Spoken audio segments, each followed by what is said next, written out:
എല്ലാവർക്കും നമസ്കാരം. ഞാൻ അശ്വിൻ. ഇന്ന് ഞാൻ മാധ്യമങ്ങളിലൂടെ കണ്ട കാഴ്ചകൾ ഒരു സിനിമയിലേതല്ല, മറിച്ച് അത് യഥാർത്ഥത്തിലുള്ള സംഭവമാണെന്ന് വിശ്വസിക്കാൻ സത്യം പറഞ്ഞാൽ എനിക്കിപ്പോഴും പറ്റുന്നില്ല. വിജയ് സത്യപ്രതിജ്ഞ ചെയ്തു എന്നുള്ളത് കൊണ്ട് മാത്രമല്ല, മറിച്ച് അവിടെ ഉണ്ടായിരുന്ന ആരവം, നമ്മൾ ആ ബാഹുബലിയിൽ ഞാൻ ബാഹുബലി എന്നും പറഞ്ഞ് സത്യപ്രതിജ്ഞ ചെയ്യുമ്പോഴുള്ള ആ ഒരു ഇമ്പാക്റ്റ്, ആ ഒരു ഓളം ഒക്കെ നമ്മൾ ആ ഒരു സിനിമയെ കണ്ടിട്ടുള്ളതാണല്ലേ. ലിറ്ററലി അതിനപ്പുറം ഉള്ളൊരു സംഭവം, അത് റിയലായിട്ട് നടക്കുന്നു എന്ന് പറയുമ്പോൾ ആ ഒരു എക്സൈറ്റ്മെൻറ്റും കാര്യങ്ങളൊക്കെ ഉണ്ടല്ലോ, അതായിരുന്നു സംഭവിച്ചിട്ടുണ്ടായിരുന്നത്. വിജയ് സത്യപ്രതിജ്ഞ ചെയ്തു. തൊട്ട് പുറമേ തന്നെ അവിടെ വെച്ച് തന്നെ ഒരു സ്പീച്ച് ഉണ്ടായിരുന്നല്ലോ. അത് നമ്മൾ പല സിനിമകളിലും കാണുന്നത് പോലത്തെ, വിജയുടെ സിനിമകളിൽ മാസ് ഡയലോഗും കാര്യങ്ങളൊക്കെ ഉണ്ടാകുമല്ലോ, ഒരുപാട് നേരം നീണ്ട ഡയലോഗും കാര്യങ്ങളൊക്കെ അല്ലേ. അതുപോലത്തെ ഒന്നായിരുന്നു വിജയ് അവിടെ നിന്ന്, അതേ വേദിയിൽ നിന്ന് അദ്ദേഹത്തിൻ്റെ ആദ്യ മുഖ്യമന്ത്രിയായിട്ട് അധികാരമേറ്റ ശേഷമുള്ള ആദ്യ പ്രസംഗത്തിൽ പറഞ്ഞിട്ടുണ്ടായിരുന്നത്. അതിനുശേഷം അദ്ദേഹം ആ കസേരയിലേക്ക്, മുഖ്യമന്ത്രി കസേരയിലേക്ക് പതുക്കെ ആ ഒരു സിനിമ സ്റ്റൈലൊക്കെ നടന്നു വന്നിരിക്കുന്ന കാഴ്ചകളാണെങ്കിലും അവിടെ ഉണ്ടായിരുന്ന ജനങ്ങളുടെ ആർപ്പുവിളികൾ, അതിൽ ആബാലവൃദ്ധം ജനങ്ങളും, ആ വാക്ക് ശരിക്കും അവിടെ അന്വർത്ഥമാകുകയായിരുന്നു. അതായത് കുട്ടികൾ മുതൽ പ്രായമായിട്ടുള്ള അമ്മമാർ വരെ അവിടെ എഴുന്നേറ്റ് തുള്ളുകയാണ്, വിസിലടിക്കുകയാണ്. ഞാൻ കണ്ടതാണ് ആ ഒരു വീഡിയോ, ഞാൻ ലൈവായിട്ട് കണ്ടുകൊണ്ടിരിക്കുകയായിരുന്നു കേട്ടോ. ഒരമ്മ, നല്ല പ്രായമുണ്ട്, അമ്മ എഴുന്നേറ്റ് ഇങ്ങനെ കൈവച്ച് നമ്മൾ വിസിലടിക്കത്തില്ലേ, അതുപോലുള്ള പ്രകടനങ്ങളും കാഴ്ചകളും ഒക്കെയായിരുന്നു കണ്ടിട്ടുണ്ടായിരുന്നത്. അങ്ങനെ വിജയ് അധികാരമേറ്റിരിക്കുകയാണ്. അപ്പോൾ ഇന്ന് നമ്മൾ സംസാരിക്കുന്നത് അദ്ദേഹത്തിൻ്റെ ഫസ്റ്റ് ഒരു പ്രസംഗത്തിൽ അദ്ദേഹം എന്താണ് പറഞ്ഞിട്ടുള്ളത് മാത്രമല്ല, പ്രധാനപ്പെട്ട ഒരു 3 ഡോക്യുമെൻറ്റ്സിൽ അദ്ദേഹം ഒപ്പിട്ടിട്ടുണ്ട്.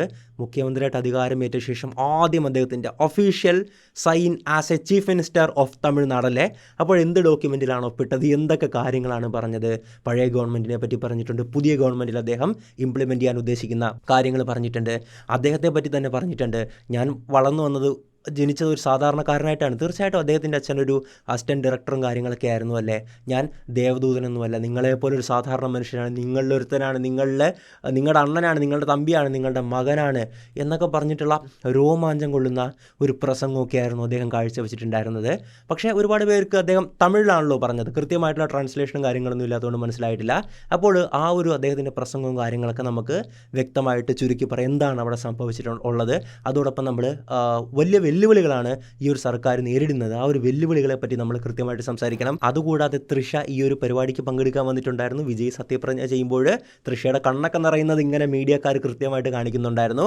ഇപ്പോൾ നടക്കുന്നൊരു ചർച്ച എന്തെന്നാൽ, തൃഷ മന്ത്രിസഭയിലേക്ക് വരുമോ, ഉപമുഖ്യമന്ത്രിയായിട്ട് അധികാരമേക്കോ തുടങ്ങിയ കാര്യങ്ങളൊക്കെയാണ്. അതിന് കാരണം എന്തെന്നാൽ, വിജയ് 2 മണ്ഡലങ്ങളിൽ നിന്ന് മത്സരിച്ചിട്ടുണ്ടായിരുന്നു. പെരുമ്പൂരിലെ സീറ്റാണ് നിലനിർത്താൻ പോകുന്നത്. തിരുച്ചി ഈസ്റ്റിലെ സീറ്റ് രാജിവെക്കും. അവിടെ ബൈ ഇലക്ഷൻ വരും. ആ ബൈ ഇലക്ഷനിൽ തൃഷ മത്സരിച്ചാൽ എന്തായി തീരുമെന്നൊക്കെയുള്ള സംഭവങ്ങളൊക്കെ ചർച്ച നടപ്പുണ്ട്. എന്തായാലും എല്ലാ കാര്യങ്ങളുമാണ് നമ്മൾ സംസാരിക്കാൻ പോകുന്നത്. അപ്പോൾ ഇതുപോലുള്ള വീഡിയോസൊക്കെ നിങ്ങളുടെ ഫീഡിലേക്ക് വരണമെങ്കിൽ ചാനൽ സബ്സ്ക്രൈബ് ചെയ്തിട്ട് ലൈക്ക് ചെയ്ത് വെച്ചേക്കുക. ലൈക്ക് ചെയ്താൽ മാത്രമേ അടുത്തടുത്ത സാധനങ്ങളൊക്കെ റെക്കമെൻഡ് ചെയ്ത് തരത്തുള്ളൂ. അങ്ങനെയാണ് ഇപ്പോൾ യൂട്യൂബ് അൽഗോരിതം. അതുകൊണ്ട് എൻ്റെ റിക്വസ്റ്റാണ് ഈ വീഡിയോ ഒന്ന് ദയവായിട്ട് ലൈക്ക് ചെയ്ത് വെച്ചേക്കുക. നമുക്ക് വിഷയത്തിലേക്ക് വരാം. ഒരുപാട് ദിവസങ്ങളോളം നീണ്ട അനിശ്ചിതത്വത്തിനൊടുവിൽ ഇന്നലെയാണ് വിജയ്ക്ക് ഭൂരിപക്ഷം തയ്ക്കാൻ സാധിച്ചിട്ടുണ്ടായിരുന്നത്. SPA, അതായത് DMK പ്ലസിലുള്ള ഓൾമോസ്റ്റ് മിക്ക നല്ല പാർട്ടികൾ, സീറ്റ് കിട്ടിയ പാർട്ടികളെയും വിജയ് അടർത്തിയെടുത്ത് CPI, CPIM, Indian National Congress, Muslim League, VCK തുടങ്ങിയ എല്ലാ പാർട്ടികളും, അവരൊക്കെ DMKയുടെ സീറ്റിൽ ജയിച്ചവരാണ് കേട്ടോ. സ്വന്തം ഒറ്റയ്ക്ക് നിന്ന് ജയിച്ചവരല്ല, DMK പ്രവർത്തകർ തന്നെ ജയിപ്പിക്കുന്നതാണ്. അവരെല്ലാം വിജയ് തൻ്റെ കൂടെ കൂട്ടുകയാണ്, അവരെല്ലാം വിജയ്ക്കൊപ്പം ചേരുകയാണ്. അങ്ങനെ 118 പകരം 120 സീറ്റ് വിജയ്ക്ക് തികയുകയാണ്. അപ്പോൾ ഗവർണറെ കാണാൻ തന്നെ ഒരുപാട് പാടുണ്ടായിരുന്നു. ഗവർണറെ കാണുന്നു, തിരിച്ചു വിടുന്നു, വീണ്ടും പോകുന്നു, തിരിച്ചു വിടുന്നു. പിന്നീട് പോയപ്പോൾ ഗവർണർ കേരളത്തിലേക്ക് പോയെന്ന് പറഞ്ഞു. അങ്ങനെ വീണ്ടും വിളിച്ചു. അങ്ങനെ ഒരുപാട് ബുദ്ധിമുട്ടിനൊടുവിൽ ഇന്നലെ രാത്രിയോട് കൂടിയിട്ട് ഗവർണറുടെ ഒഫീഷ്യൽ ഉത്തരവ് പുറത്തിറങ്ങുകയാണ്. ഞാൻ ഭരണഘടനയുടെ ഇന്ന ആർട്ടിക്കിൾ പ്രകാരം ജോസഫ് വിജയെ തമിഴ്നാടിൻ്റെ മുഖ്യമന്ത്രിയായിട്ട് നിയമിക്കുന്നു എന്നും പറഞ്ഞിട്ടല്ലേ. അങ്ങനെ ഇന്നലത്തോട് കൂടിയിട്ട് വിജയ് ഒഫീഷ്യലി CM ആകുകയാണ്. ഇന്ന് അതിൻ്റെ സത്യപ്രതിജ്ഞാ ചടങ്ങായിരുന്നു. ചെന്നൈയിലെ ജവഹർലാൽ നെഹ്റു ഇൻഡോർ സ്റ്റേഡിയത്തിൽ വെച്ചിട്ടായിരുന്നു ആ ഒരു ചടങ്ങ് നടന്നിട്ടുണ്ടായിരുന്നത്. ജോസഫ് വിജയായ ഞാൻ എന്ന് പറയുമ്പോൾ തന്നെ അവിടെ വലിയ ആരവങ്ങളും കയ്യടികളും ആർപ്പുവിളികളൊക്കെ ആയിരുന്നല്ലേ. അങ്ങനെ അദ്ദേഹം ആ ഒരു സത്യവാചകം ചൊല്ലിക്കൊണ്ട് ദൈവനാമത്തിൽ തമിഴ്നാടിൻ്റെ മുഖ്യമന്ത്രിയായിട്ട് അധികാരമേക്കുകയാണ്. അത് പെട്ടെന്ന് തന്നെ ഒരു 3 മിനിറ്റിനുള്ളിൽ സത്യപ്രതിജ്ഞാ വാചകം ചൊല്ലുന്ന ആ ഒരു കാര്യങ്ങളൊക്കെ കഴിയുകയാണ്. ഇന്ത്യൻ ഭരണഘടനയോടും അതോടൊപ്പം എല്ലാ ജനങ്ങൾക്കും വേണ്ടിയിട്ട് നീതിമാനായിട്ട് നിലകൊള്ളുമെന്നൊക്കെ ആ ഒരു സത്യവാചകത്തിൽ പറയുകയാണ്. അതിനുശേഷമായിരുന്നു വിജയുടെ ഒരു തീപ്പൊരി പ്രസംഗം ഉണ്ടായിരുന്നത്. അത് ഭയങ്കര തന്നെയായിരുന്നു കേട്ടോ. ഏകദേശം ഒരു 10 മിനിറ്റോളം ആ ഒരു പ്രസംഗം ഉണ്ടായിരുന്നു. ഞാൻ ലൈവായിട്ട് കണ്ടുകൊണ്ട് ആ ഒരു ഓർമ്മയെന്നൊക്കെയാണ് പറയുന്നത്. ആദ്യം തന്നെ അദ്ദേഹം പറഞ്ഞത് തന്നെ ജയിപ്പിച്ച ജനങ്ങളോടുള്ള നന്ദിയാണ്. ഈ ഒരു പോരാട്ടത്തിനൊടുവിൽ, അല്ലെങ്കിൽ തൻ്റെ പാർട്ടി പ്രഖ്യാപിച്ച് ഇങ്ങോട്ടുള്ള ഇത്രയും കാലം താൻ ഒരുപാട് വെല്ലുവിളികൾ നേരിട്ടിട്ടുണ്ട്, ഒരുപാട് അപമാനങ്ങൾ നേരിട്ടിട്ടുണ്ട്. കരൂരിൽ നടന്നിട്ടുള്ള ട്രാജഡി അത് ഒരുപാട് എന്നെ ദുഃഖിപ്പിച്ചു. അതുപോലുള്ള പ്രശ്നങ്ങളൊക്കെ നേരിട്ടിട്ടുണ്ടായിരുന്നു. ഉണ്ടായിരുന്നല്ലേ, അതൊക്കെ നിങ്ങൾ നിങ്ങളുടേതായിട്ടുള്ള പ്രശ്നമായിട്ട് കണ്ട് എൻ്റെ ഒപ്പം നിന്നു. എല്ലാ ജനങ്ങൾക്ക് വേണ്ടിയും എല്ലാ ജനങ്ങളോടും ഞാൻ നന്ദി രേഖപ്പെടുത്തുകയാണ്. മാത്രമല്ല എന്നെ സപ്പോർട്ട് ചെയ്തവരെ മാത്രമല്ല ഞാൻ സേവിക്കേണ്ടത്, മറിച്ച് എൻ്റെ ശത്രുക്കളായാലും മറ്റ് കക്ഷിയിലുള്ളവരായാലും ഈ 8 കോടി ജനങ്ങളും എൻ്റെ മക്കളാണ്. അവർക്ക് വേണ്ടി ഞാൻ നീതിമാനായിട്ട് നിയമം വഴിയുള്ള എല്ലാ കാര്യങ്ങളും കൃത്യമായിട്ടും സത്യസന്ധമായിട്ടും ചെയ്യും എന്ന് പറഞ്ഞുകൊണ്ടാണ് വിജയ് തുടങ്ങിയിട്ടുണ്ടായിരുന്നത്. അതിനുശേഷം ഒരുപാട് കാര്യങ്ങൾ പറഞ്ഞു കേട്ടോ. സത്യം പറഞ്ഞാൽ മറ്റൊരു കാര്യം പറഞ്ഞിട്ടുണ്ടായിരുന്നത്, ഞാൻ രാജപരമ്പരയിൽ നിന്നൊന്നുമല്ല വന്നത്, ദാരിദ്ര്യം എന്താണെന്ന് എനിക്കറിയാം, വിശപ്പ് എന്താണെന്ന് എനിക്കറിയാം, നിങ്ങൾ എന്നെ നിങ്ങളുടെ അണ്ണനായിട്ട് സ്വീകരിച്ചു, നിങ്ങളുടെ തമ്പിയായിട്ട്, നിങ്ങളുടെ മകനായിട്ട്, നിങ്ങളുടെ കൂട്ടുകാരനായിട്ട്, നൻപനായിട്ടൊക്കെ നിങ്ങൾ കണ്ട് എന്നെ ജയിപ്പിച്ചു. ഞാൻ ഒരുപാട് കഷ്ടതകൾ നേരിട്ടപ്പോൾ നിങ്ങൾ പറഞ്ഞു, വിജയ് തമ്പി ഞങ്ങളുണ്ട് കൂടെ, അണ്ണാ ഞങ്ങളുണ്ട് കൂടെ, നൻപാ ഞങ്ങളുണ്ട് കൂടെ. അങ്ങനെ ഓരോരുത്തരും സഹോദരിമാരടക്കം പറഞ്ഞു, അണ്ണാ നമ്മളുണ്ട് കൂടെ, നമ്മ കൂടെ ഇറക്ക് എന്ന് പറഞ്ഞിട്ട് നിങ്ങൾ എന്നെ ജയിപ്പിച്ചു. അത് ഭയങ്കര ഒരു തീയായിട്ടായിരുന്നു കേട്ടോ പറഞ്ഞിട്ടുണ്ടായിരുന്നത്. ഞാൻ ദേവദൂതനൊന്നുമല്ല, ഞാൻ അത് ചെയ്യും ഇത് ചെയ്യും എന്നൊക്കെ പറഞ്ഞിട്ട് എനിക്ക് പറ്റാത്ത കാര്യങ്ങൾ നിങ്ങൾക്ക് വാഗ്ദാനം തന്ന് നിങ്ങളെ ഒരിക്കലും പറ്റിക്കില്ല, പലരും ചെയ്യുന്ന പോലെ. പല രാഷ്ട്രീയക്കാരെയാണ് ഉദ്ദേശിക്കുന്നത്. എന്നിട്ട് വിജയ് തന്നെ പറയുകയാണ്, ഇപ്പോൾ നിങ്ങൾ വിചാരിക്കും എൻ്റെ ഈ സ്റ്റേറ്റ്മെൻറ്റ് കേട്ടപ്പോൾ ഇമ്മീഡിയറ്റ് ആയിട്ട് ചെയ്യാൻ പറ്റാത്ത കാര്യമൊന്നും ഞാൻ ചെയ്യത്തില്ല എന്നല്ലേ. എന്നിട്ട് വിജയ് പറയുകയാണ്, എൻ്റെ കൂടെ 8 കോടി ജനങ്ങൾ ഇருக்கு, ഇത്രയും കോടിക്കണക്കിന് ജനങ്ങൾ ഇருக்கு, ഏത് വന്നാലും പാത്തുക്കലാം, എന്നെ വന്നാലും പാത്തുക്കലാം. ആ ഒരു കോൺഫിഡൻസ് എൻ്റെ മനസ്സിലിருக்கு. എന്ത് വന്നാലും നമ്മൾ നോക്കും, നമ്മൾ ഡീൽ ചെയ്യുമെന്നുള്ള ആ ഒരു ഉറപ്പ് ഒരു തീയായിട്ട് വിജയ് പറയുകയാണ്. ഇനി പിന്നീട് വിജയ് പറഞ്ഞിട്ടുണ്ടായിരുന്ന പ്രധാനപ്പെട്ട കാര്യം എന്തെന്നാൽ, തമിഴ്നാടിൻ്റെ ഒരു ഫിനാൻഷ്യൽ സ്റ്റാറ്റസിനെ പറ്റിയിട്ടാണ്. വിജയ് കൃത്യമായിട്ട് പറഞ്ഞു, മുമ്പുണ്ടായിരുന്ന സർക്കാർ ഇവിടെ ബാക്കി വച്ചിട്ട് പോയത് 10 ലക്ഷം കോടി രൂപയുടെ കടമാണ്. അപ്പോൾ ഞാൻ ആദ്യം ചെയ്യുന്ന കാര്യം എന്തെന്നാൽ, നമുക്ക് ഖജനാവിൻ്റെ അകത്ത് പോയിട്ട് ഒന്ന് അകത്ത് കയറി പരിശോധിച്ചാൽ മാത്രമേ എന്താണ് അവിടുത്തെ ഒരു അവസ്ഥ. കാരണം മുമ്പുണ്ടായിരുന്ന സർക്കാർ മൊത്തം തുടച്ച് വടിച്ചു പോയെന്നായിരുന്നു പറഞ്ഞിട്ടുണ്ടായിരുന്നത്. ആ ഒരു ഫിനാൻഷ്യൽ സ്റ്റാറ്റസ് നമ്മൾ മനസ്സിലാക്കണം. ഖജനാവിൻ്റെ ഉള്ളിൽ കയറി പരിശോധിച്ച് എന്താണ് നിലവിലെ അവസ്ഥയെന്ന് ഞാൻ ആദ്യമായിട്ട് ചെയ്യാൻ പോകുന്നത്, ഖജനാവിൻ്റെ അവിടുത്തെ ഫിനാൻഷ്യൽ സ്റ്റാറ്റസ് എന്താണെന്ന് കൃത്യമായിട്ട് ഒഫീഷ്യലി പുറത്തുവിടും. ജനങ്ങളത് മനസ്സിലാക്കണം. അവിടെ നിന്നാണ് നമ്മൾ ആരംഭിക്കാൻ പോകുന്നതെന്നാണ്. ഇവിടെ ഒരു കാര്യം ഞാൻ എടുത്തു പറയാൻ ആഗ്രഹിക്കുകയാണ്. ഈ ഒരു കടത്തിൻ്റെ കാര്യവുമായി ബന്ധപ്പെട്ട് അതിനുശേഷം ഒരുപാട് ഫേസ്ബുക്ക് പോസ്റ്റുകളൊക്കെ കാണുകയാണ്. തമിഴ്നാടിന് 10 ലക്ഷം കോടി കടമാണ്, കേരളത്തിന് 3 ലക്ഷം കോടി മാത്രമേ കടമുള്ളൂ. അപ്പോൾ കേരളമാണ് തമിഴ്നാടിനേക്കാൾ ബെറ്റർ ആയിട്ടുള്ളത് ഈ ഒരു കടവും ഫിനാൻഷ്യൽ ഹെൽത്തുമായി ബന്ധപ്പെട്ടൊരു കാര്യത്തിലല്ലേ. പക്ഷേ അത് നിങ്ങളെ തെറ്റിദ്ധരിപ്പിക്കുന്ന പോസ്റ്റാണ്. നമ്മൾ ഇവിടെ ഡെപ്റ്റ് ടു GDP റേഷ്യോ എന്ന് പറയുന്ന ഒരു സൂചികയാണ് നോക്കുന്നത്. അതെന്താണ് സംഭവം എന്ന് പറഞ്ഞാൽ, എനിക്കിപ്പോൾ 10,000 രൂപയാണ് മാസ വരുമാനമുള്ളതെന്ന് കരുതുക. എനിക്കുള്ളൊരു കടം 1000 രൂപയാണ്. എൻ്റെ ഒരു സുഹൃത്തിന് മാസം 1 ലക്ഷം രൂപ വരുമാനമുണ്ട്, അവനുള്ള കടം 5000 ആണ്. അപ്പോൾ കടം മാത്രം നോക്കുവാണെങ്കിൽ എൻ്റെ സുഹൃത്തിന് എന്നെക്കാളും 5 ഇരട്ടി കടമുണ്ട്. അപ്പോൾ അവൻ്റെ ഫിനാൻഷ്യൽ സ്റ്റാറ്റസ് ആണ് മോശം എന്ന് പറയുന്നത് പോലെയാണ് പല മറ്റ് സംസ്ഥാനങ്ങളൊക്കെ തമിഴ്നാടിനേക്കാളൊക്കെ ബെറ്റർ ആണെന്ന് പറയുന്നത്. അത് മോശമായിട്ട് നിൽക്കുന്ന സംസ്ഥാനങ്ങൾ. പക്ഷേ ഇവിടെ ആ ഒരു സുഹൃത്തിൻ്റെ, എൻ്റെ സുഹൃത്തിൻ്റെ ശമ്പളം വരുമാനം എത്ര എന്ന് കൂടി നമ്മൾ പരിഗണിക്കണ്ടേ. കാരണം അവന് 5% കടമുള്ളൂ അവൻ്റെ വരുമാനമായിട്ട് നോക്കുമ്പോൾ, എനിക്ക് വരുമാനത്തിൻ്റെ 10% കടമുണ്ട്. അപ്പോൾ ഫിനാൻഷ്യൽ സ്റ്റാറ്റസ് മോശം ആരുടെയാണ്? അതെൻ്റെ ആണല്ലേ. ഇനി സംസ്ഥാനങ്ങളുടെ കാര്യം നോക്കുവാണെങ്കിൽ ഡെപ്റ്റ് ടു GDP എന്ന് പറയുന്ന റേഷ്യോ ആണ്. അത് കേരളത്തിന് ഏകദേശം 36%, തമിഴ്നാടിന് അത് 25%. നമ്മളെക്കാളും 10% കുറവാണ് അവരുടെ ഈ ഒരു കടബാധ്യത എന്നുള്ളത്. അപ്പോൾ കടത്തിൻ്റെ കണക്ക് ആ 1 ലക്ഷം കോടിയുടെ മാത്രം നോക്കാതെ അവരുടെ ഉൽപ്പാദനം എന്താണ് ഈ ഡെപ്റ്റ് ടു GDP എന്ന് പറഞ്ഞാൽ, ആക്ച്വലി ഡെപ്റ്റ് ടു GSDP ആണ്. അതായത് ഒരു സംസ്ഥാനത്തിൻ്റെ ആകെ ഉൽപ്പാദനം ഉണ്ടല്ലോ, നമ്മുടെ ശമ്പളം പോലെ തന്നെ സംസ്ഥാനം മൊത്തം ഉൽപ്പാദിപ്പിക്കുന്ന ആ ഒരു വരുമാനത്തിന് അല്ലെങ്കിൽ ആ ഒരു കോടിക്കണക്കിന് രൂപയിൽ എത്ര രൂപയാണ് അവർക്ക് കടമുണ്ടെന്ന് പറയുന്ന ആ ഒരു കണക്കാണ് നമ്മൾ ഈ പറഞ്ഞ ശമ്പളമായിട്ടും എനിക്കുള്ള കടമായിട്ടും ബന്ധപ്പെടുത്തി പറയുന്ന പോലെ തന്നെ. അത് നമുക്ക് 36, തമിഴ്നാടിന് 25 ഓർക്കുക. എന്തായാലും വിജയ് പിന്നീട് പറഞ്ഞ ഏറ്റവും പവർഫുൾ സ്റ്റേറ്റ്മെൻറ്റ്, ഞാൻ നിങ്ങളുടെ പൈസയിൽ നിന്നൊന്നും എടുത്ത് അഴിമതി ചെയ്യില്ല, എനിക്കതിൻ്റെ ആവശ്യവുമില്ല, നിങ്ങൾക്ക് എന്നെ നല്ലതുപോലെ അറിയാം, ഞാൻ മാത്രമല്ല എൻ്റെ കൂടെയുള്ളവരും ചെയ്യില്ല. അങ്ങനെ ആരെങ്കിലും ചെയ്താൽ അവരെ ഒന്നും, എൻ്റെ കൂടെയുള്ള MLA-മാരാകട്ടെ ഗവൺമെൻറ് ഉദ്യോഗസ്ഥരാകട്ടെ, അവരെ ഒന്നും ഞാൻ വെറുതെ വിടാൻ പോകുന്നില്ല എന്നുള്ളത്. സത്യം പറഞ്ഞാൽ വലിയൊരു ചലഞ്ചാണ് വിജയെ കാത്തിരിക്കുന്നത്. ഓക്കെ, വിജയ് എടുക്കത്തില്ല എന്ന് നമുക്കറിയാം. കാരണം വിജയ്ക്ക് കോടാനുകോടിക്കണക്കിന് രൂപയുടെ ആസ്തിയുണ്ട്, വിജയ്ക്ക് ആരുടെ 1 രൂപ പോലും വേണ്ട, അല്ല ഓക്കെയാണ്. പക്ഷേ കൂടെയുള്ളവരെങ്ങനെയായിരിക്കും, അല്ലെങ്കിൽ അവരെങ്ങനെയായിരിക്കും ചെയ്യാൻ പോകുന്നത്? പൈസ കണ്ട് ആർത്തിമൂത്ത് അതൊക്കെ ഇപ്പോഴേ ഡിക്ലെയർ ചെയ്യുക എന്ന് പറഞ്ഞു കഴിഞ്ഞാൽ വലിയ റിസ്ക്കുള്ള കാര്യമാണ്. മാത്രമല്ല നമുക്കറിയാം ഒരു പാർട്ടി അധികാരത്തിൽ കയറുമ്പോൾ മറ്റ് കക്ഷിയിലുള്ളവരൊക്കെ നോക്കിയിരിക്കുകയാണ് ഇവരെന്തെങ്കിലും അഴിമതി ഉണ്ടാക്കുന്നുണ്ടോ, പ്രശ്നം ഉണ്ടാക്കുന്നുണ്ടോ എന്നൊക്കെ പറഞ്ഞിട്ട്. നമ്മുടെ നാട്ടിൽ കാണുന്ന ഒന്നാണ് അഴിമതി ആരോപണം വന്നാൽ പെട്ടെന്ന് തന്നെ പ്രതിപക്ഷ പാർട്ടികൾ അല്ലെങ്കിൽ മറ്റ് പാർട്ടികൾ അത് ശ്രദ്ധിക്കുകയും വലിയ പ്രതിഷേധങ്ങളും സമരങ്ങളും ഒക്കെ ഉണ്ടാക്കിയിട്ട് ഈവൻ മന്ത്രിമാർ വരെ രാജിവെക്കേണ്ട ആ സാഹചര്യം വരെ നമ്മുടെ കേരളത്തിലുണ്ടായിട്ടുണ്ടല്ലേ. അപ്പോൾ ഈ ഒരു കാര്യത്തിൽ സത്യം പറഞ്ഞാൽ വിജയെ കാത്തിരിക്കുന്നത് വലിയ വെല്ലുവിളിയാണ്.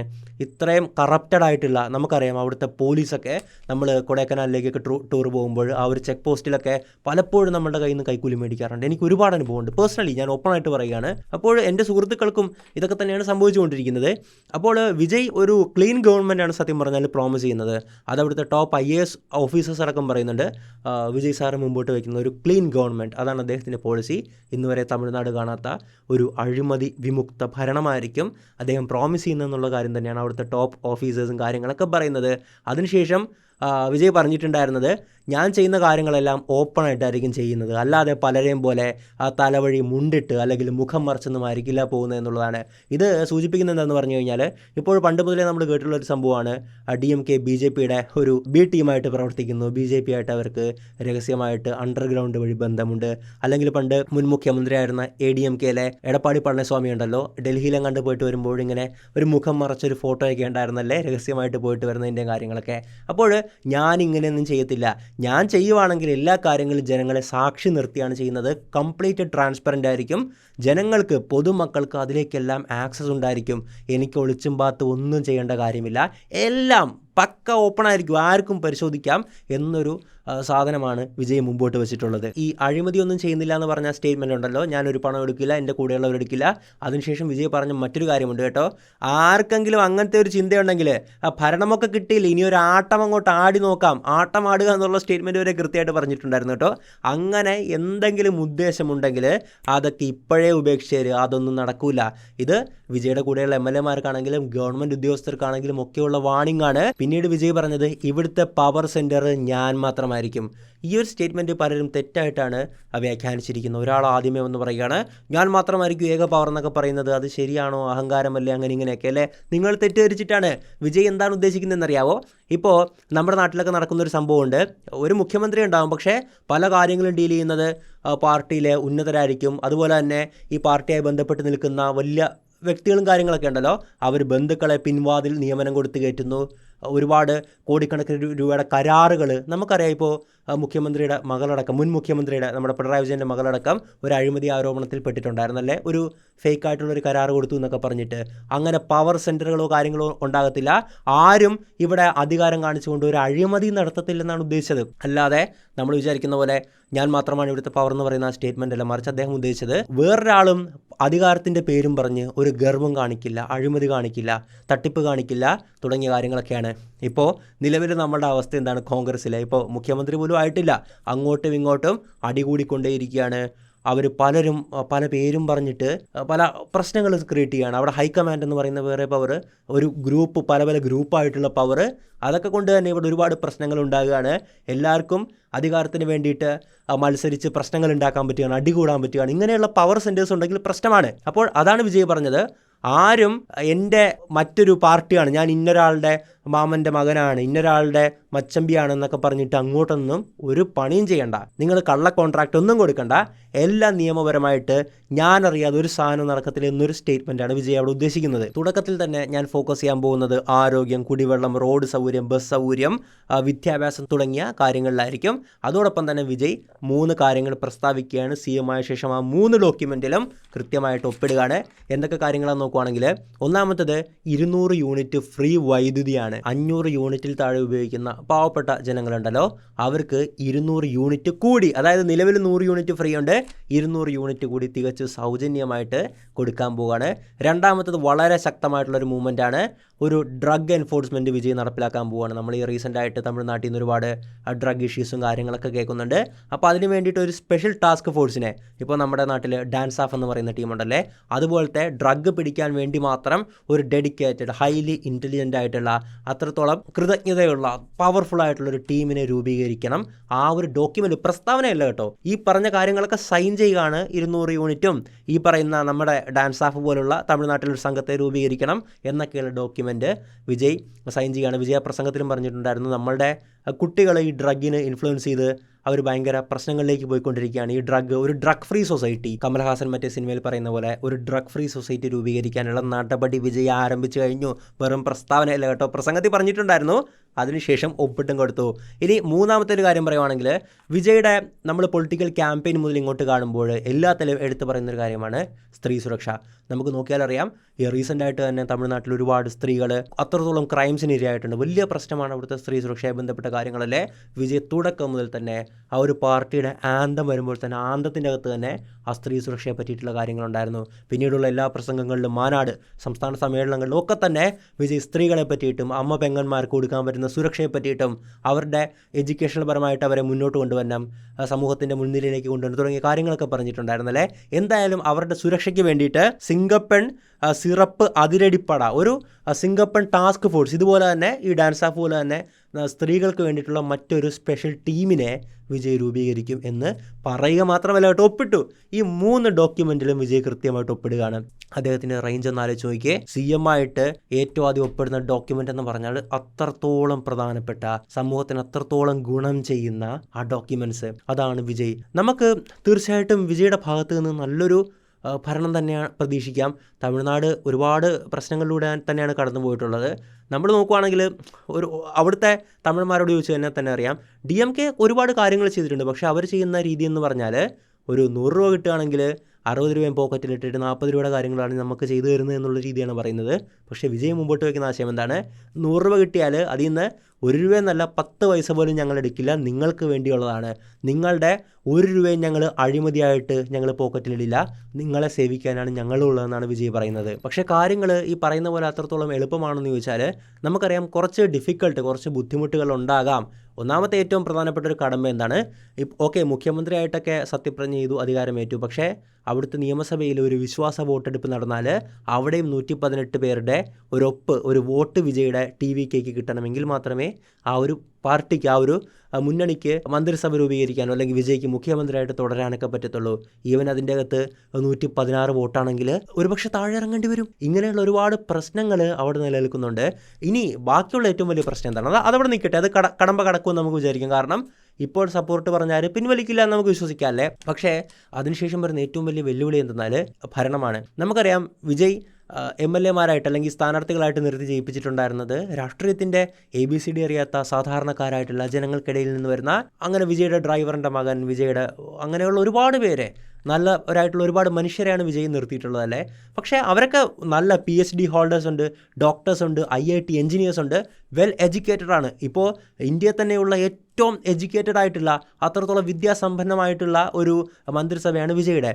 പക്ഷേ രാഷ്ട്രീയപരമായിട്ട് നമുക്ക് മറ്റൊരു അറിവാണ് വേണ്ടത്. എങ്ങനെയാണ് നമ്മളുടെ നാട്ടിലേക്ക് നമുക്ക് വികസനം കൊണ്ടുവരാൻ പറ്റുക, എങ്ങനെയാണ് ഈ ഫണ്ടുകളൊക്കെ, ഒരു MLA സംബന്ധിച്ച് എങ്ങനെയാണ് കൃത്യമായിട്ട് ഫണ്ടുകളൊക്കെ പാസ്സാക്കുക, അതൊക്കെ അഴിമതിരഹിതമായിട്ട് കൃത്യമായിട്ട് ഒരു റോഡിൻ്റെ വർക്കായിരിക്കാം അല്ലേ, അഴിമതിരഹിതമായിട്ട് ആ ഫണ്ട് ഗവൺമെൻറ് ഇത് പാസ്സാക്കിയിട്ട് ഒരുപാട് കൈകളിലൂടെ മറിഞ്ഞു പോകേണ്ടതുണ്ട്. അവിടെ നിന്നും 1 രൂപ പോലും പോകാൻ പാടില്ല, ആ MLAക്ക് ചീത്തപ്പേര് കേൾപ്പിക്കാൻ പാടില്ല. അങ്ങനെ ഒരുപാട് ടാസ്ക് ഉണ്ട്. എങ്ങനെയാണ് ഒരു ഭരണം നടത്തേണ്ടത്? അപ്പോൾ രാഷ്ട്രീയപരമായിട്ടുള്ള അറിവിൻ്റെ കുറവുകൾ കൊണ്ടുള്ള പ്രശ്നങ്ങൾ ആദ്യം ഉണ്ടാകാം. പക്ഷേ നമ്മൾ മനസ്സിലാക്കേണ്ടത്, എല്ലാവരും രാഷ്ട്രീയക്കാരായിട്ട് ജനിച്ചു വരുന്നതൊന്നുമല്ല. ഇനി അതിന് ബദലായിട്ടുള്ള മറ്റൊരു സ്റ്റേറ്റ്മെൻറ്റ് കൂടിയുണ്ട്. ഇപ്പോൾ ഓൾറെഡി നമ്മളുടെ പുതിയൊരു ചെറുപ്പക്കാരൻ ഒരു മന്ത്രിസഭയിലേക്കോ അല്ലെങ്കിൽ ഒരു പാർലമെൻറ്റിലേക്കോ നിയമസഭയിലേക്കോ പോയി കഴിഞ്ഞാൽ അവിടെ ഓൾറെഡി എസ്റ്റാബ്ലിഷ്ഡ് ആയിട്ടുള്ള, എക്സ്പീരിയൻസ്ഡ് ആയിട്ടുള്ള മറ്റ് രാഷ്ട്രീയക്കാരുണ്ട്. അവരുടെ ഒപ്പമാണ് ഒരു പുതിയ പയ്യൻ പോകുന്നത്. ഇപ്പോൾ തൊട്ടടുത്ത ആലപ്പുഴ മണ്ഡലത്തിൽ നിന്നും AD തോമസ് ആദ്യമായിട്ട് നിയമസഭയിലേക്ക് പോവുകയാണ്. അപ്പോൾ കോൺഗ്രസ്സിൽ വെറ്ററൻസ് ആയിട്ടുള്ള ഒരുപാട് MLA-മാരുണ്ട്, അവർക്ക് ഇപ്പോൾ മന്ത്രിമാരാകും. അപ്പോൾ എങ്ങനെയാണ് ഭരണം, കാര്യങ്ങളൊക്കെ കണ്ടുപിടിച്ച് ചെയ്യാൻ പറ്റും. പക്ഷേ ഇവിടെ എല്ലാവരും പുതിയതാകുമ്പോഴുള്ള പ്രശ്നം ആണ് കൃത്യമായിട്ട് നമ്മളുടെ പൊളിറ്റിക്കൽ നിരീക്ഷകരുണ്ടല്ലോ ചൂണ്ടിക്കാണിക്കുന്നത്. പക്ഷേ VS ബാബുവിനെ പോലുള്ള, സ്റ്റാലിനെ തോപ്പിച്ച VS ബാബുവിനെ പോലുള്ളവരൊക്കെ MLA ആയിട്ടിരുന്നിട്ടുണ്ട്. പിന്നെ അങ്ങനെ കുറേ മുൻപേ മറ്റ് പാർട്ടികളിലുണ്ടായിരുന്നവരൊക്കെ ഇതിൻ്റെ അകത്തുണ്ട്. അപ്പോൾ അവരുടെയൊക്കെ പ്രവൃത്തി പരിചയം വിജയ്ക്ക് സഹായമാകുമെന്ന് നമുക്ക് പ്രതീക്ഷിക്കാം. ഇനി മറ്റൊരു ചർച്ച, രസകരമായിട്ടുള്ള ചർച്ചയാണ് കേട്ടോ, അത് സത്യമാണ്, അങ്ങനെയാണെന്നല്ല പറയുന്നത്. തൃഷ മത്സരിക്കുമോ എന്നുള്ളതാണ്. വിജയ് 2 മണ്ഡലത്തിൽ മത്സരിച്ചിട്ടുണ്ടായിരുന്നു, പെരുമ്പൂരിലും അതുപോലെ തിരുച്ചി ഈസ്റ്റിലും. തിരുച്ചി ഈസ്റ്റിൽ നിന്ന് ഇപ്പോൾ രാജിവെച്ചിട്ടുണ്ട്. അവിടെ ബൈ ഇലക്ഷൻ ഉടനെ ഉണ്ടാകും. അപ്പോൾ തൃഷ മത്സരിച്ചാൽ ഉറപ്പായിട്ടും ജയിക്കും, വൻ ഭൂരിപക്ഷത്തിൽ ഉറപ്പായിട്ടും ജയിക്കും. പക്ഷേ ഇപ്പോഴും നിലനിൽക്കുന്ന കോൺട്രവേഴ്സി, വിവാദങ്ങളും കാര്യങ്ങളൊക്കെ അറിയാം. ആ ഒരു വിജയുടെ വൈഫിൻ്റെ ഡിവോഴ്സ് നോട്ടീസ് പുറത്തു വന്നു, ആ വാർത്ത പുറത്തു വന്നു, അത് കേസ് ഒത്തുതീർപ്പാക്കി. അതിനുശേഷം തൃഷ എല്ലാ ഈവൻറ്റുകളിലും പബ്ലിക്കായിട്ട് അപ്പിയർ ചെയ്യുകയാണ്, ഇതിൻ്റെ അകത്ത് വരികയാണ്. അതിൻ്റെ അകത്ത് വിജയ് സത്യപ്രതിജ്ഞ ചെയ്യുമ്പോൾ തൃഷയുടെ കണ്ണൊക്കെ നിറഞ്ഞിരിക്കുന്ന കാഴ്ചകളും ഒക്കെ നമ്മൾ കണ്ടതാണ്. അപ്പോൾ അങ്ങനെയുള്ള സാധ്യതയുണ്ട് കേട്ടോ. മാത്രമല്ല, ഇപ്പോഴാണ് ഓർമ്മ വന്നത്, തൃഷയുടെ ഒരുപാട് വർഷങ്ങൾക്ക് മുമ്പുള്ള ഒരു ഇൻ്റർവ്യൂ വീഡിയോ ആണ്. അതിൻ്റെ അകത്ത് നിങ്ങൾ കണ്ടിട്ടുണ്ടാകുമല്ലേ, എന്താണ് തൃഷയുടെ ഒരു ആഗ്രഹം എന്ന് ചോദിക്കുമ്പോൾ തൃഷ പറയുകയാണ്, ഞാൻ CM ആകെ പോറേൻ. കണ്ടിപ്പാ നിജമാ, തമാശയായിട്ട് പറയുന്നതല്ല, ഞാൻ സത്യസന്ധമായിട്ടാണ് പറയുന്നത്. എനിക്ക് CM ആകണമെന്നാണ് എൻ്റെ ആഗ്രഹം, അല്ലെങ്കിൽ ഞാൻ ആകാൻ പോവുകയാണെന്നുള്ള ഒരു സംഭവമായിരുന്നു പറഞ്ഞിട്ടുണ്ടായിരുന്നത്. ഇപ്പോൾ തൃഷ മത്സരിച്ചാൽ ജയിക്കും, വിജയ്ക്ക് ഉപമുഖ്യമന്ത്രിയാക്കാം. പിന്നീട് വിജയ് മാറുന്ന ഒരു ഘട്ടത്തിൽ നമ്മുടെ അമ്മ ജയലളിതയെ പോലെയൊക്കെ തൃഷ മുഖ്യമന്ത്രിയായിട്ട്, മറ്റൊരു തലവിയായിട്ട്, പുരച്ചി തലവിയായിട്ട് തൃഷ മാറുമോ എന്നൊക്കെയുള്ള കാര്യങ്ങളൊക്കെയാണ് ഇപ്പോൾ ചർച്ച ചെയ്യുന്നത്. കാലത്തിന് നടത്താൻ പറ്റാത്തൊന്നുമില്ലല്ലോ. അല്ലെങ്കിൽ 2 വർഷം മാത്രം ആയുസുള്ള വിജയുടെ പാർട്ടിയാണ് തമിഴ്നാട് ഇളക്കി മറിച്ച് ഇന്ത്യ മൊത്തത്തിൽ വലിയൊരു വിപ്ലവം സൃഷ്ടിച്ച് അധികാരം പിടിച്ചിരിക്കുന്നത്. വലിയൊരു സംഭവം തന്നെയാണ് കേട്ടോ. അപ്പോൾ അതോടൊപ്പം ഈ ചടങ്ങിന് രാഹുൽ ഗാന്ധി വന്നിട്ടുണ്ടായിരുന്നു. രാഹുൽ ഗാന്ധി വന്നപ്പോൾ ഒരുപാട് ട്രോളുകളും കാര്യങ്ങളൊക്കെ വരികയാണ്. രാഹുൽ ഗാന്ധി വർഷങ്ങളായിട്ട് ഇങ്ങനെ നടന്നിട്ട് അദ്ദേഹത്തിന് പ്രധാനമന്ത്രിയാകാൻ സാധിക്കുന്നില്ല. പക്ഷേ തുടങ്ങിയിട്ട് 2 വർഷം മാത്രമായിട്ടുള്ള വിജയുടെ പാർട്ടി അധികാരം പിടിച്ച് വിജയ് മുഖ്യമന്ത്രിയാകുകയാണ്. പിന്നെ സത്യപ്രതിജ്ഞാ ചടങ്ങുമായി ബന്ധപ്പെട്ട് മറ്റൊരു വിവാദം വന്നിട്ടുണ്ടായിരുന്നത് തമിഴ് തായ്വാഴത്തിനെ അപമാനിച്ചു എന്നുള്ളതാണ്. തമിഴ് തായ്വാഴ്ത്ത് എന്നുള്ളത് അവരുടെ ഒരു ആന്തമാണ്, തമിഴ്നാടിൻ്റെ ആന്തമാണ്. എല്ലാ ഗവൺമെൻറ് ചടങ്ങുകളിലും അതാണ് ആദ്യം ചൊല്ലാറുള്ളത്. നമുക്കറിയാം തമിഴന്മാരുടെ ആ ഒരു തമിഴ് വികാരം എന്ന് പറഞ്ഞാൽ അത് ഭയങ്കരമാണ്. അവരെത്രത്തോളം സ്ട്രോങ് ആണ്, അവർ കെട്ടുറപ്പും അവരോടുള്ള കൾച്ചറിനോടുള്ള ആദരവും ഒക്കെ ഉണ്ടല്ലോ. അതുകൊണ്ട് തന്നെയാണ് ഇങ്ങനെ വെച്ചിരിക്കുന്നത്. പക്ഷേ ഈ ചടങ്ങിന് ആദ്യം ചൊല്ലിയിട്ടുണ്ടായിരുന്നത് വന്ദേ മാതരമായിരുന്നു. അതും 6 സ്റ്റാൻസുകളും ആ ഒരു 6 ഭാഗങ്ങളും ഉണ്ടല്ലോ, അത് മൊത്തം ചെല്ലുകയാണ്. സാധാരണ പണ്ട് 2 ഭാഗങ്ങൾ മാത്രമേ ചെല്ലത്തുള്ളായിരുന്നു. എന്നാൽ ഇപ്പോൾ ഫെബ്രുവരി 2026 കേന്ദ്ര ഗവൺമെൻറ് ഒരു ഓർഡർ ഇറക്കുകയാണ്. ഗവൺമെൻറ് ഫംഗ്ഷന് 6 സ്റ്റാൻസുകളും ചെല്ലണം, 3 മിനിറ്റിന് മുകളിൽ ചെല്ലണം എന്നൊക്കെ പറയുകയാണ്. അതുണ്ടായിരുന്നു. അതിനുശേഷം ജനഗണമന നാഷണൽ ആന്തം വരികയാണ്. അതിനുശേഷമായിരുന്നു ഈ തമിഴ് തായ്വാഴ്ത്ത് പാടിയിട്ടുണ്ടായിരുന്നത് അല്ലെങ്കിൽ ചൊല്ലിയിട്ടുണ്ടായിരുന്നത്. അപ്പോൾ അത് വിവാദമാകുകയാണ്. DMKയും CPIയും ഒക്കെ ഇതിനെതിരായിട്ട് രംഗത്ത് വരികയാണ്. എന്തായാലും അങ്ങനെയുള്ള കോൺട്രവേഴ്സികളൊക്കെ നടക്കുകയാണ്. പക്ഷേ അതൊക്കെ ചെറിയ ചെറിയ കാര്യങ്ങൾ. നമ്മൾ ഉറ്റുനോക്കുന്നത് ഭരണമാണല്ലേ. നമ്മളെപ്പോഴും പോകുന്ന സ്ഥലമാണ് തമിഴ്നാടെന്ന്. നമ്മുടെ തൊട്ടപ്പുറത്താണ്, പാലക്കാടിനപ്പുറത്ത് തമിഴ്നാട്, അല്ലെങ്കിൽ തിരുവനന്തപുരം പാറശാലപ്പുറത്ത് തമിഴ്നാട്. ഒക്കെ നമ്മൾ തമിഴ്നാടാൽ ചുറ്റപ്പെട്ട് ഇങ്ങനെ ഇരിക്കുകയാണല്ലോ. അപ്പോൾ നമുക്ക് കണ്ടറിയാം എന്തായി തീരുമെന്ന്. എന്തായാലും വിജയ് അണ്ണന് എല്ലാവിധ ഭാവങ്ങളും നേരുകയാണ്. നല്ലൊരു മുഖ്യമന്ത്രി ആകട്ടെ. അഴിമതി, ആ കൊടൈക്കനാൽ ചെക്ക് പോസ്റ്റിലെ അഴിമതി ഒന്ന് നിർത്തിത്തരാൻ പറ്റുമെങ്കിൽ വലിയ ഉപകാരമായിരുന്നു. വെറുതെ മലയാളികളുടെ കേരളത്തിൽ നിന്നുള്ള വണ്ടികൾ തടയുകയാണ്. എന്നിട്ട് ഒരു പ്രശ്നമില്ലെങ്കിൽ പോലും എന്തെങ്കിലും പറയാൻ പറ്റുമെങ്കിൽ അത് പറഞ്ഞ് മേടിക്കും. റെസിപ്റ്റും തരത്തൊന്നുമില്ല, നേരെ എടുത്ത് പോക്കറ്റ് ഇടും. അല്ലെങ്കിൽ 100 രൂപ കൊടുത്താൽ മാത്രമേ പോകാൻ പറ്റത്തുള്ളൂ. 100 എടുക്കാ തമ്പി എന്നൊക്കെ ചോദിച്ചു വരും. അതൊന്ന് നിർത്ത്. എന്തായാലും നിങ്ങളുടെ അഭിപ്രായങ്ങളൊക്കെ രേഖപ്പെടുത്തുക. മറ്റൊരു വീഡിയോയിൽ മറ്റൊരു നല്ല വിഷയമായിട്ട് നമുക്ക് വീണ്ടും കാണാം. It's me Ashwin Madappally signing out.